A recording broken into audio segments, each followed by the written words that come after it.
दोस्तों, एक बार फिर से आप तमाम लोगों का स्वागत है और आज का यह वीडियो बहुत गहरी बात अपने अंदर समेटे हुए है। यह वाकया उसी सरजमी से जुड़ा है जिसका नाम सुनते ही पिछले कई सालों की यादें ताजा हो जाती हैं।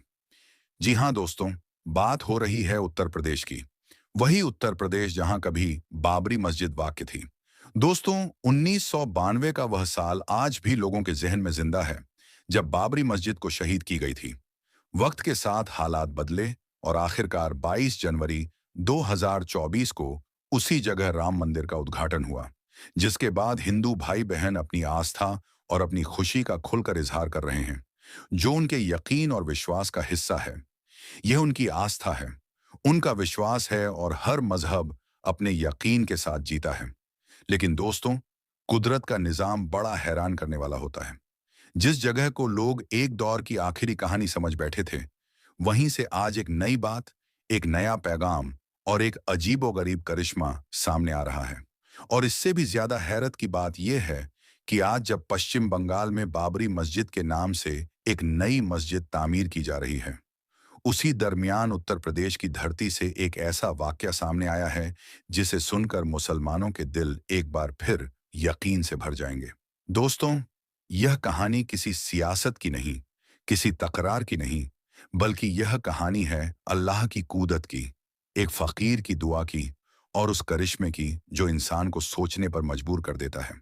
तो दोस्तों, वीडियो को आखिर तक जरूर देखिए, क्योंकि अब जो वाकया आप सुनने वाले हैं वह उत्तर प्रदेश की उसी जमीन से है जहां से लोग समझते थे कि अब कुछ बाकी नहीं रहा। दोस्तों, उत्तर प्रदेश, जहां के सीएम योगी आदित्यनाथ हैं, उसी यूपी में एक फकीर रहा करता था।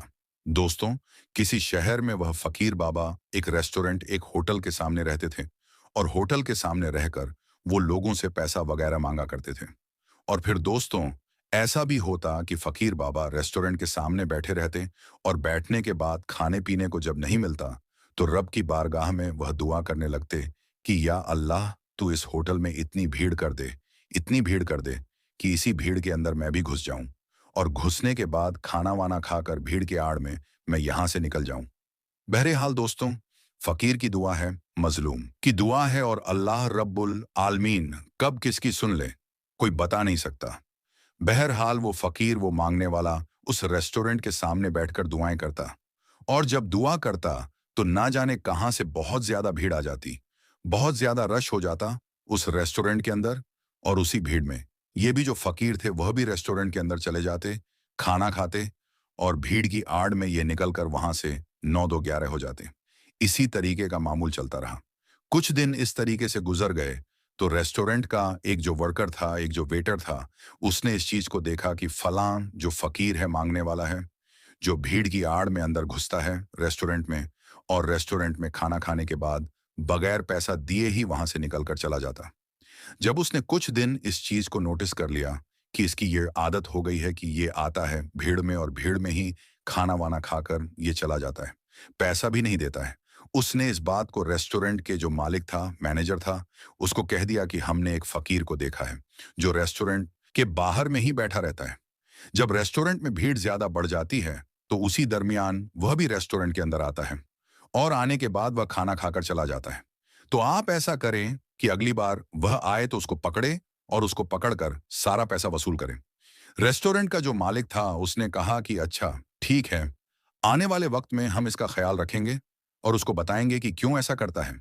बहरहाल मालिक ने उस रेस्टोरेंट के वेटर को यह बात कह दी और वेटर चला जाता है। इधर दोस्तों, दूसरे दिन फिर उसी तरीके से वह फकीर दुआ करता है कि अल्लाह भीड़ हो जाए और मेरे दाना पानी का इंतजाम हो जाए। बहरहाल फिर अचानक से रेस्टोरेंट में भीड़ हो जाती है और इसी भीड़ के आड़ में फकीर वहां पर खाना खाता है और चला जाता है। लेकिन रेस्टोरेंट का मालिक कुछ भी उसको नहीं कहता है। फिर यही मामला चलता रहता है। सप्ताह बीत जाते हैं, महीना बीत जाते हैं, लेकिन मालिक उस फकीर को कुछ नहीं कहता है। गुस्से में एक दिन वो रेस्टोरेंट का वेटर आता है, कहता है कि मैंने उस फकीर के बारे में आपको बताया था कि भीड़ की आड़ में वो फकीर आता है और खाकर चला जाता है, आखिर आप उसको कुछ क्यों नहीं कहते हैं। ये सुनने के बाद मालिक कहता है कि सुनो, उनके ऊपर मेरा भी ध्यान रहता है और मैंने कई बार यह देखा है कि मेरे रेस्टोरेंट के बाहर होटल के बाहर वह दुआएं करता रहता है कि या अल्लाह इस होटल में भीड़ हो जाए और इसी भीड़ के साए में मैं खाकर निकल जाऊं। और सुनो, मैंने इस चीज को भी नोटिस किया है कि जब जब वह फकीर आता है इस रेस्टोरेंट में, जब जब दुआएं करता है, तब तब रेस्टोरेंट में, इस होटल में भीड़ बढ़ जाती है। शायद उस फकीर की यह दुआ का असर है कि अल्लाह तबारक व ताला यहाँ लोगों को भेज देता है और होटल में बहुत ज्यादा भीड़ हो जाती है और मैं जानबूझकर उसको कुछ नहीं कहता हूँ और खाना खाकर जाने दे देता हूँ, ताकि अगले दिन भी वह फकीर यहाँ पर आए और उसकी दुआ से अल्लाह तबारक व ताला मेरे होटल में बरकत कर दे। और मैं यह देख रहा हूं कि जब जब वह फकीर आता है, जब जब वह दुआएं करता है, यहाँ पर होटल में बैठने वालों की तादाद में एकदम बढ़ोतरी हो जाती, खचाखच होटल भर जाता है। और यही वजह है कि मैं उसको मना नहीं करता हूं और मैं चाहता हूं कि वह आता रहे। शायद उसी के बहाने अल्लाह तबारक व ताला हम लोगों की रोजी में बढ़ोतरी कर देता है और हम लोगों की होटल में खचाखच सारा सामान बिक जाता है। और इसी चीज को देखकर उसको हम मना नहीं करते हैं, क्योंकि फकीर की दुआ अटल नहीं है, मजलूम की दुआ टल नहीं है और वह फिर एक प्लेट खाकर चला जाता है।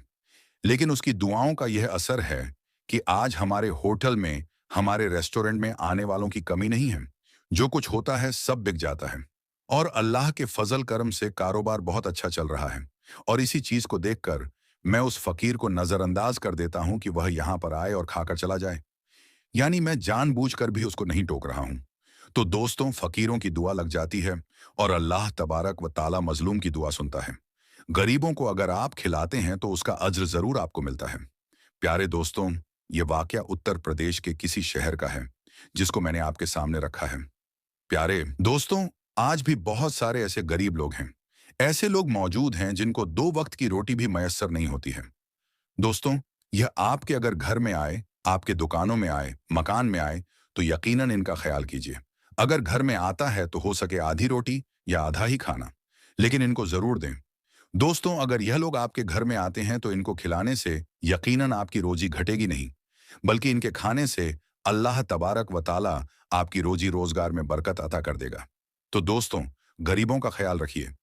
अगर वह आपके घर में आते हैं, आपके मकान दुकान में आते हैं, उनको धुतकारे नहीं। अगर हैं तो उनको जरूर दें और अगर नहीं है तो माजरत तलब कर लें, क्योंकि दिल से जो आह निकलती है वह असर रखती है। या अल्लाह, जितने लोग इस वीडियो को देख रहे हैं, जितने लोग इस वीडियो को शेयर कर रहे हैं, या अल्लाह तो उनकी रोजी रोजगार में बेपनाह बरकतें अता फरमा। या अल्लाह तो उनके खाने में बेपनाह बरकतें अता फरमा। या अल्लाह तो उन्हें जायज रिज्क कमाने की तौफीक अता फरमा। दिसंबर 1992 में अयोध्या में कार सेवा का ऐलान हुआ और फिर कुछ ही घंटों में 2 लाख कार सेवकों ने बाबर की बनाई इस मस्जिद को धूल में मिला दिया। बाबरी मस्जिद को इस तरह गिराया जाना भारतीय संविधान का खुला मजाक था। यह भारतीय इतिहास का काला दिन था। सरकार और अदालत की आंखों के सामने जो हुआ वह अपने आप में एक सबूत है।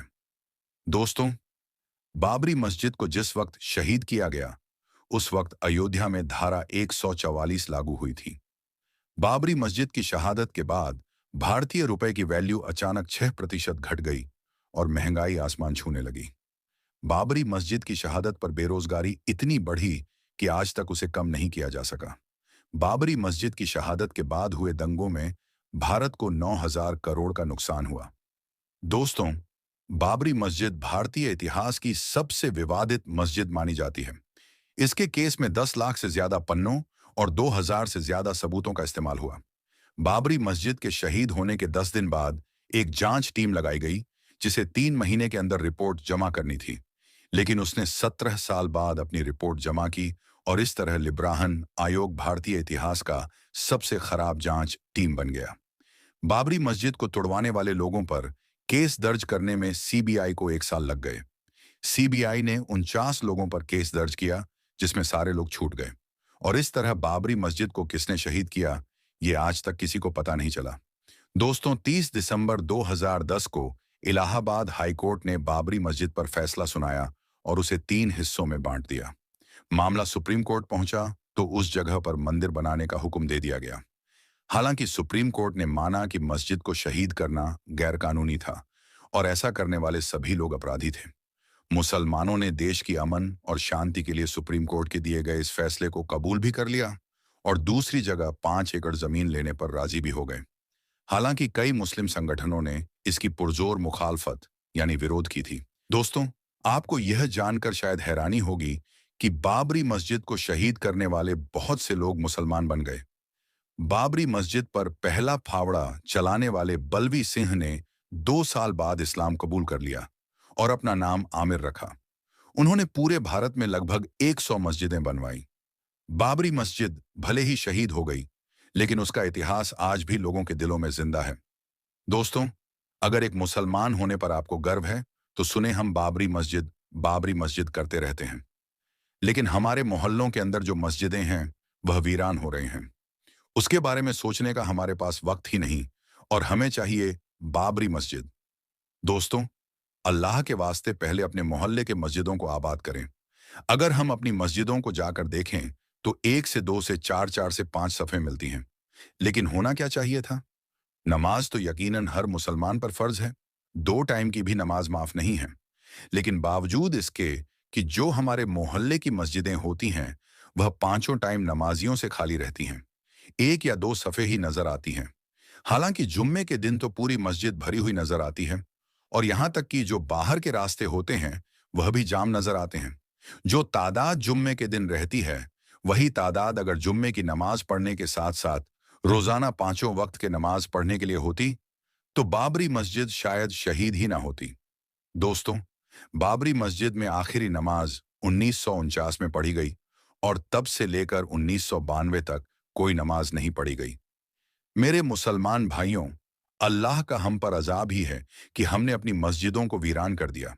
हम अपनी मस्जिदों के अंदर नमाज की अदायगी नहीं करते और मुंह पर हमारे सिर्फ बाबरी मस्जिद लगा रहता है। क्या हमारे बाबरी मस्जिद कहने से अल्लाह राजी हो जाएगा? हरगिज नहीं। अल्लाह तभी राजी होगा जब हम अल्लाह को राजी करेंगे और अल्लाह को राजी करने के लिए हमें 5 वक्त की नमाज अदा करना फर्ज है। तो दोस्तों, आज की इस वीडियो में बस इतना ही। हम मिलेंगे आपको अगली वीडियो में। तब तक के लिए अल्लाह हाफिज।